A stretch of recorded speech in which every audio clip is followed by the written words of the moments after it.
Well, hello, my lovely Facebookers. How are you all today? So we're live.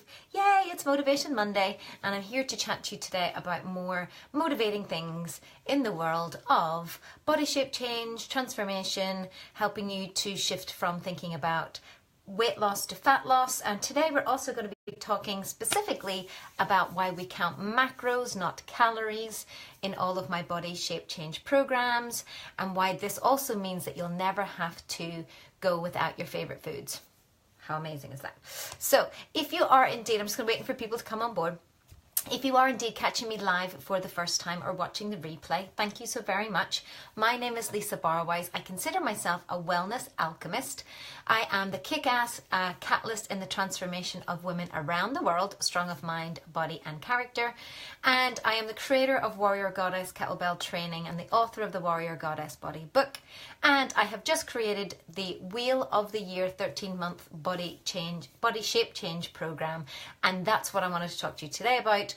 If you hold on to the very end, I've got some cool things to tell you. But I want to talk today about macros versus calories. So if you, first of all, know of anybody else who needs to hear this message, go ahead and tag them in the comments below. If you are joining me and you have a question as things come up, I'm happy to answer them. Go ahead and comment that in below as well. Or you can give us a hello, let me know where it is you're coming from, and I can give you a shout out. I can see as people are coming on board. So why do we count macros and not calories in our body shape program? And what does counting macros even mean? Might be the first place to start. So macros are macronutrients, and our nutrition, or the fuel that our body needs through calories, is actually broken down into different macronutrients that our food provides. So you've definitely heard of proteins, fats and carbohydrates. You've maybe never heard of them referred to as macronutrients, which means larger nutrients, rather than micro, which is all your vitamins and minerals and trace elements. But macronutrients of protein, fats and carbohydrates are really important to look at because they have a different calorie consistency based on what they are. So what I mean by that is not all calories are created equal. You've probably heard this before, that, you know, some calories are not quality calories, or some calories do not deliver any sort of nutritious support, but that's also the same for not all calories giving you the same amount of energy or having the same amount of purpose. For example, let me go into for example, much easier. There are 4 calories per gram of carbohydrates, 4 calories per gram of protein, but there's 9 calories per gram of fat. So what this tells me, if we think about the concept of food as fuel, imagine thinking of food as fuel. If you are fueling your body with calories, now calories, if you think about it, are, what is a calorie? Calorie is just how much, if you were to ignite food, which is what they do to test it actually, how much energy or does that food give off is measured in calories. So it is really kind of like the combustion on the energy of it. The analogy I like to give when I talk about this in terms of your metabolism is like having a train furnace, like having a furnace of a steam train, choo choo choo choo, and in that furnace where they're shoveling coal, you know what I mean, and in the engine of the steam train, they're shoveling coal, but sometimes they might put wood in there or whatever else that they put. And depending on the type of fuel that goes in, it will either make it burn more and give you energy quicker, or it'll smolder for longer. Does that make sense? So when I talk about macronutrients in my lovely fuel steam train analogy, given that fat has 9 calories per gram, we know that fat is actually going to fuel us for longer. Okay, so it's what we call like a slow burn energy source. Now we're talking about healthy fats here, and I know that fats have been given a bad rap, but healthy fats such as, you know, fats from avocados, seeds, nuts, if you are a meat eater, like oily fishes, flaxseed oils, even some eggs with omegas in it, oils and nuts and seeds. All of that has omega-3, 6 and 9, which are your healthy fats, and this is where you can get a really good source of energy from, and it actually can help you to lose weight. So we need to track the difference between where we get our calories from in terms of how they're going to fuel our body. Let me tell you why this is important. So if you're somebody who is only going based on calories, so say for example you have heard that MyFitnessPal is a great tool for using for weight loss, which it is. However, what most people do is they get a hold of MyFitnessPal, they start putting things in. MyFitnessPal tells them how many calories they need to eat, and they just eat that normally. So say that MyFitnessPal is telling you that you need to eat 1,200 calories if you're a female, generally does, by the way, which by the way, 1,200 calories does not fit all, just like one size does not fit all.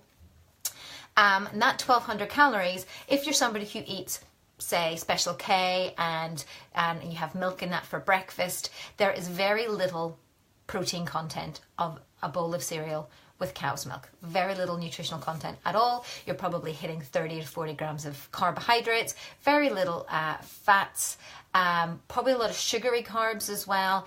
And that's why probably by 10 o'clock or 10:30 you're hungry, because you've given yourself only carbohydrates as fuel. But you can continue to go on like that and have, you know, your sandwich, your 2 rounds of white bread, and maybe a piece of fruit for lunch. Again, very little protein content in there. Lots and lots of carbohydrates, lots and lots of fructose carbohydrates from the fruit, lots of wheat, which will bloat out your belly from the bread. And then you come home and say you have pasta for dinner, which again, lots of carbohydrates. Maybe you do have it with some chicken, or you do have it if you're a vegetarian, with some, you know, soy mince or something like that, or you have it with some corn mince, and you have some spaghetti bolognese. Again, a little bit of protein content, but not a lot. So you could get to your 1,200 calories and not even get close to what you need to be consuming in terms of your protein to change your body shape. Does that make sense? So even though you've been tracking and tracing all of these calories and you're keeping to these calories, you might have noticed that maybe if you're lucky, the pounds on the scale are going down and the notches on the scale are going down, but yet your body shape has not changed. In fact, you're still holding a lot of belly fat around the middle. In fact, you might even be putting more on with the amount of carbohydrates that would be. And you're noticing that you're also just really crap. Your energy levels are really crap, and you're actually hungry all of the time. That's what carbohydrates will do for you. So the reason why we track macronutrients is that we need to understand what fuels in what proportion or what percentage we need to have on our plates at any one time to fuel the body, but also to help it to change its shape. So in order to change shape, we need to build lean muscle and burn fat. So it's not just about losing mass anymore, because when you lose mass, and which is basically what weight loss is, you can't determine where that comes off or goes on. It just does. And more often than not, it comes off places you don't want it to, and can even come off taking muscle with it and things like, you know, cells and brain cells and all those sorts of things, if it's not done smartly.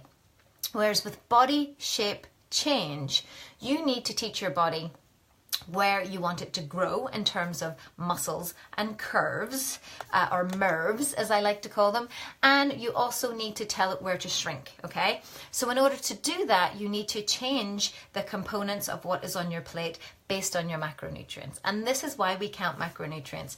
Now, is it difficult? It really is not. In fact, it actually makes life an awful lot easier. A lot of my clients who work with this said that the thing that they loved the most was they knew exactly what they needed to be eating every single day to lose weight. They needed to know what they were eating every day, not how much or how little to eat, or not in that land of haphazardness. I don't know about you ladies, but that land where, you know, you don't know whether you should be eating something or not, or have I eaten enough or not, you know, or I'll just starve myself because I can't think of anything else better to do. Does that make sense? So can you relate to that? I know that I definitely can. So it's about finding out what you get to eat every day and working out that little bit of a puzzle of what you get to eat every day. And in that way, you can actually lose weight, but you can change the shape of your body. You will never be hungry. In fact, a lot of my ladies complain about feeling, especially at the beginning, that it was difficult to eat everything that they needed to eat. So they were definitely never hungry, although their hunger did increase as their exercise increased. But the other thing was they didn't have to give up the things that they loved. In fact, they got to eat some really good, proper quality food, but they just needed to know when to eat it and how to make it fit in to their macronutrients for that day. So, you know, if you're somebody who enjoys going out at the weekend or having time with family, maybe you enjoy a glass of wine. All of these things can work as part of what we call flexible dieting or counting your macros, but also with carb cycling, which is what we do, which is monitoring your carbs, because on days where you get to feast, you get to feast and you get to have discretionary calories to use on things that work for you. So you get to enjoy all of your favorite foods as well without giving that up. But the biggest thing that comes across with actually counting macros or tracking your macros, which is another thing that people say, is that you are in control, 100% in control. You know exactly what you need to be eating for you and your body type, and also for the body change goals that you're going for. Because one size does not fit all. 1,200 calories will not get you where you need to go. Eating less and moving more is a lie, especially past the age of 35 onwards, where you've got hormones, and you know you need to shift your focus away from mass loss, which is weight loss or losing your mass, to changing your body shape, which is all about building lean muscle and losing fat at the same time. So I hope that was helpful. I hope I started to give you the science. It is scientific, very much proven. This is the system that very many physique athletes and people whose job it is to change their body shape, could you imagine that is their job, use as the tool. And I found that with my clients, it made things easier for them. They could easily figure out quickly what they needed to do to change their body shape. They knew exactly what they needed to be eating at any one time. They were 100% in control. They never felt deprived. If anything, they sometimes suffered from feeling like they had to eat a lot. And that's the thing that I hear, believe it or not, is, oh, I'm still eating today. You know, I've still got food to eat, which is a different mindset shift to starving yourself or not, you know, I'm trying to be good today. I mean, how many times do you hear yourself or friends say, I'm trying to be good today, whereas what has your goodness got to do with what you eat or not eat? It needs to be scientific, it needs to be measurable, it needs to be easy. And once you adopt this system, it becomes super easy and you will see results really quickly without feeling deprived and without feeling like you're giving up your life, because that's not what this is about. It's body shape change, but also lifestyle change to fit in and around you and your busy lifestyles.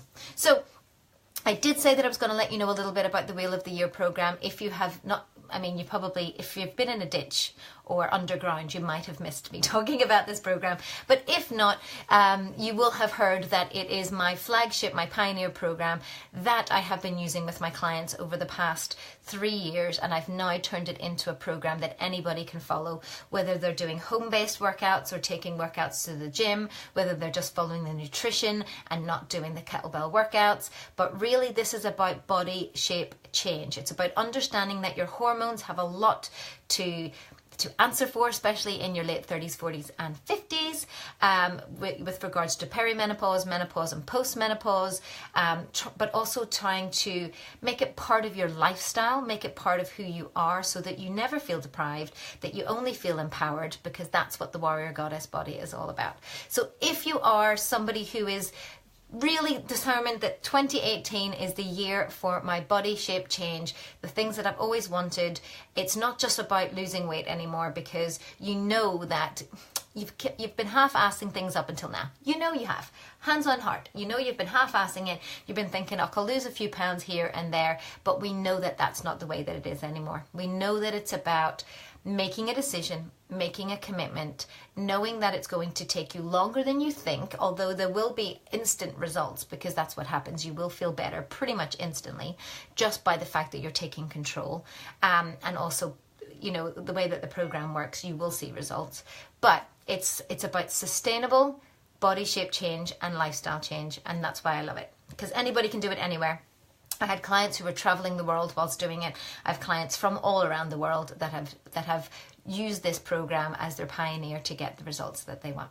So I'm going to go ahead and plop some information about the program in there. That full page has also a little sneak peek of behind the scenes of what all the information that you get, the different tools, the different downloads. It's all accessed through downloadable PDFs and an online classroom with videos, workouts. I mean, there's 58 weeks of workouts, I think. 58 weeks of workouts, 3 workouts a week. There's a lot in there, and stuff you can do from your living room. In fact, I'm going to do a video later this week called Living Room Tabata, where it's going to be about how easy it is to do kettlebell workouts in your living room, because that's how I started. Actually, it was in my living room that I started. So that's where you can start. It's actually really that easy. So I hope that was helpful. I gotta go because I've got to meet clients and it's a busy Monday. But if you do have any questions, you want to reach out, you've got questions, first go ahead and click on the link below and check out the program. Then if you have any questions, either there's loads of frequently asked questions at the bottom of that, or you can PM me or email me at hello@warriorgoddesskettlebelltraining.com and I will answer your questions. If you think somebody else needs to hear this message, or you want to do this program with your best bud, go ahead and tag them in that there too.